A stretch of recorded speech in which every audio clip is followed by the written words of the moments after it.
নমস্কার বন্ধুরা, সোনার রান্নাঘরে তোমাদের স্বাগত। আজকে আমি আরেকটি রেসিপি নিয়ে চলে এসেছি। আজকের রেসিপি তেলকই। এটি রান্না করার জন্য 6টা বড় মাপের কই মাছ পরিষ্কার করে ধুয়ে নুন ও হলুদ মেখে নিলাম। তেল ভালো করে গরম হয়ে গেলে দুবারে মাছগুলো উল্টে পাল্টে ভেজে নিলাম। এবার কড়াইয়ে আরও তেল দিলাম। যেহেতু তেলকই, একটু তেল তো বেশি দিতে হবে।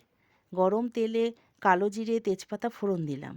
এরপরে একটি বড় মাপের পেঁয়াজ বাটা ও হাফ চা চামচ আদা বাটা, কাঁচা লঙ্কা বাটা, একটি টমেটো বাটা, স্বাদমতো নুন ও হলুদ, জিরে গুঁড়ো এবং কাশ্মীরি লঙ্কার গুঁড়ো আর অল্প জল দিয়ে মশলা কষালাম। দুটো চেরা কাঁচা লঙ্কাও দিয়ে দিলাম। মশলা কষানো হয়ে গেলে পরিমাণ মতো জল দিয়ে ফুটতে দিলাম। ঝোল ফুটে উঠলে মাছগুলো দিয়ে আরও কিছুক্ষণ ফুটিয়ে গরম মশলা গুঁড়ো দিয়ে নামিয়ে ফেললাম। তৈরি হয়ে গেল তেলকই। আমার এই রেসিপিটি যদি তোমাদের ভালো লাগে তাহলে প্লিজ একটি লাইক ও সাবস্ক্রাইব করে দিও। তোমাদের একটি লাইক ও সাবস্ক্রাইব আমাকে এগিয়ে যেতে অনেক সাহায্য করবে। ধন্যবাদ বন্ধুরা।